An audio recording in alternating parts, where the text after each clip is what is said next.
Primero de todo, chicos, espero que se encuentren muy bien. Doy por hecho que analizaron, ¿cierto?, el video de Why Democracy, la actividad de la semana anterior, y por ende vamos a poder dar paso al siguiente tema, ¿cierto?, que es reflexiones sobre la democracia y sus principios. En este caso vamos a interrelacionar la democracia moderna, cómo se aplica, cuáles son los principales problemas que hay en torno a este sistema de gobierno, y a la vez también desde un punto de vista más crítico establecer cuáles son las principales reflexiones que podemos tomar en torno a esto.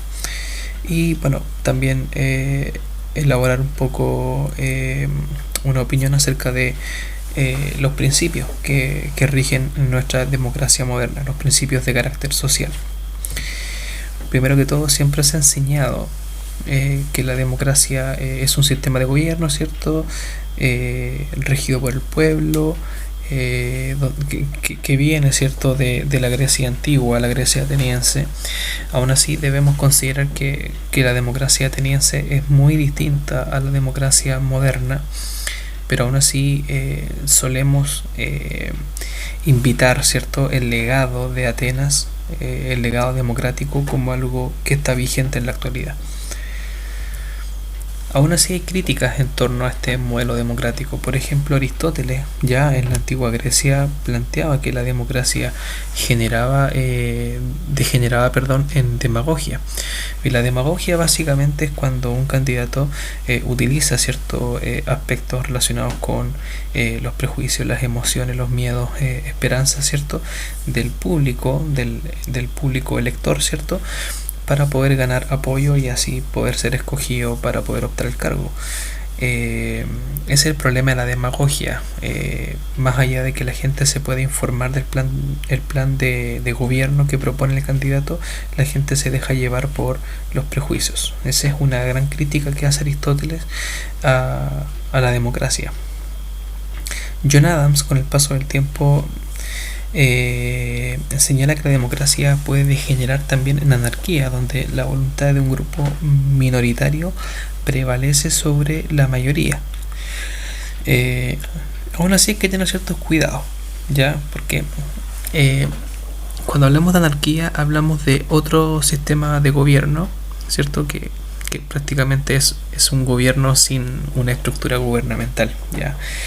Pero la anarquía la vamos a ver más adelante, ¿ya? Pero en este caso John Adams establece la anarquía como un elemento negativo y que también puede degenerar la democracia y que puede ser producida incluso por la misma democracia. Un ejemplo de demagogia es apelar, ¿cierto?, a las promesas. Las promesas a veces que son un poco irreales, ¿cierto? Cuando se habla, ¿cierto?, de la paz, del amor, de la seguridad, acabar con la delincuencia, ¿cierto? Esos conceptos son muy demagogos porque la gente tiende a aprobar eso, tiende a aceptarlo, y a la vez también el candidato sube popularidad cuando emplea ese tipo de conceptos en sus campañas.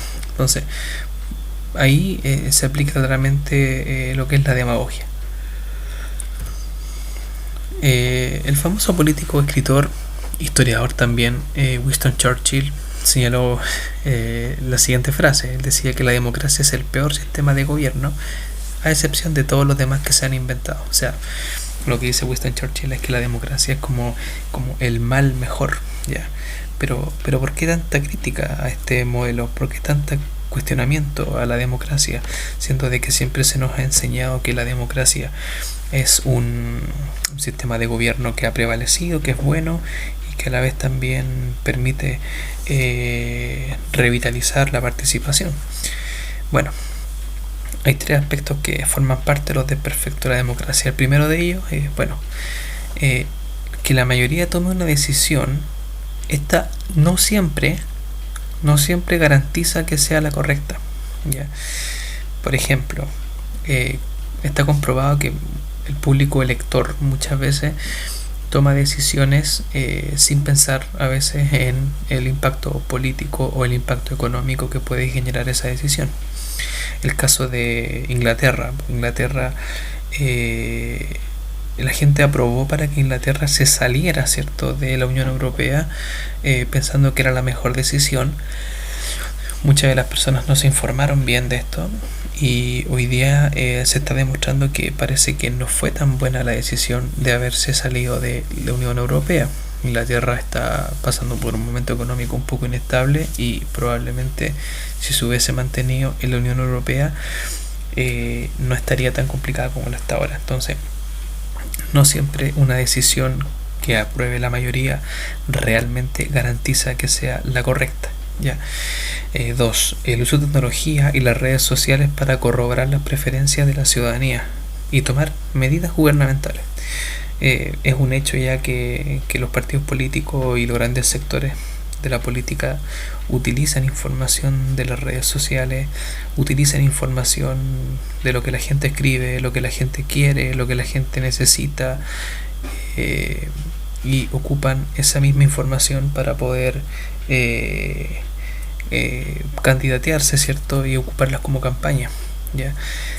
Por ejemplo, un grupo de personas, un gran grupo de personas, ha publicado últimamente sobre la importancia de tener que mejorar el sistema educativo. Pero ocurre que estalla una ola de violencia a raíz de este problema. Entonces la gente va a empezar a escribir sobre la violencia. Entonces el candidato va a empezar a plantear cómo debemos mejorar la seguridad y terminar con la violencia. Y la gente va a votar por ese candidato porque es el problema que se está dando. Pero originalmente el problema era por la educación. Entonces, el hecho de que el candidato utilice la tecnología y las redes sociales para poder tomar decisiones es súper complejo porque muchas veces estas decisiones se deben a elementos coyunturales, cosas que son fortuitas, ¿ya? Hay una diferencia entre lo que la población quiere y lo que necesita, eso es verdad. No siempre lo que la población quiere es lo que realmente se necesita y está comprobado hoy día de que lamentablemente la población no lee las campañas, ¿cierto? No lee los programas electorales y a veces vota por candidatos o toma decisiones a veces sin estar informado. Lo peor que puede pasar para una democracia es que haya población que no esté informada. Y si esa población no informada es mayoría, claramente el problema va a ser mucho mayor. Aún así, los principios de la democracia, los principios son unidireccionales, son principios sociales que están fuertemente establecidos. Entonces, en ese sentido, no vamos a mover un poco los principios de esta democracia. Son incuestionables, ¿ya? Los principios democráticos tienen que ver con la modelación social armónica en una comunidad. En este caso, yo lo que recién expliqué es la crítica al modelo político de la democracia. Ahora vamos a ver los principios sociales, que es algo casi distinto a lo que expliqué recién. Principios democráticos.